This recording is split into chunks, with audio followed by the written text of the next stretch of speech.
अगर पेंसिल बनकर किसी की खुशियाँ नहीं लिख सकते तो कोशिश करो कि रबर बनकर किसी के गम मिटा दो। हार और जीत तो अपने अंदर होती है, मान लो तो हार है, ठान लो तो जीत है।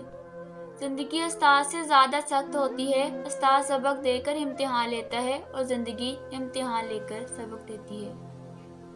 रिश्ते दिल से बनते हैं, बातों से नहीं। कुछ लोग बहुत बातों के बाद भी अपने नहीं होते और कुछ खामोश रहकर अपने बन जाते हैं। जिंदगी में जो लोग कोशिश नहीं करते वो कभी कामयाब नहीं होते। किसी इंसान की खूबी देखो तो उसे बयान करो, लेकिन अगर किसी की खामी मिल जाए तो वहाँ हमारी खूबी का इम्तिहान है। जिनके पास मोहब्बत देने के अलावा कुछ नहीं होता, उनको जीने के लिए दर्द के सिवा कुछ नहीं मिलता।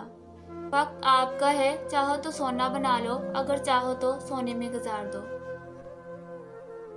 किसी ने पूछा तुम उन्हें याद ही क्यों करते हो जो तुम्हें याद नहीं करते। तड़प कर बोला रिश्ते निभाने वाले मुकाबला नहीं करते। जिस्म की चोट तो वक्त के साथ साथ ठीक हो जाती है, मगर लफ्ज़ों रवैयों के जख्म कभी ठीक नहीं होते। मुझे अपने किरदार पर इतना तो यकीन है कि मुझे छोड़ तो सकता है मगर भुला नहीं सकता। कामयाबी बहादुरों का साथ देती है। गलत फहमियाँ दूर न की जाएं तो वो नफरतों में तब्दील हो जाती हैं। अल्लाह नाराज हो तो रोटी नहीं छीनता, बल्कि सजदे की तौफीक छीन लेता है। लफ्ज़ इंसान के गुलाम होते हैं, मगर सिर्फ बोलने से पहले, बोलने के बाद इंसान अपने लफ्ज़ का गुलाम बन जाता है। आपका किरदार आपकी पहचान है, वरना एक नाम के लाखों इंसान हैं। कभी ऐसा भी होता है कि सुकून के लिए दवा की नहीं, किसी के लफ्ज़ों की ज़रूरत होती है।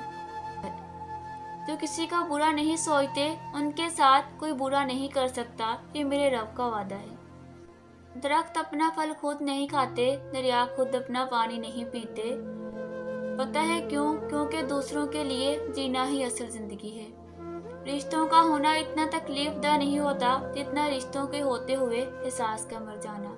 जिंदगी में अगर कुछ खोना पड़ जाए तो ये दो लाइनें याद रखना, जो खोया उसका गम नहीं, लेकिन जो पाया वो किसी से कम नहीं। जो नहीं है वो एक ख्वाब है, और जो मिला वो एक लाजवाब है।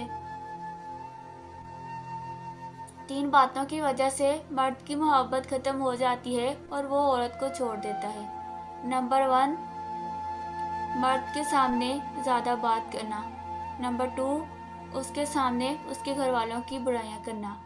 नंबर 3, उसके सामने किसी गैर मर्द की बात करना।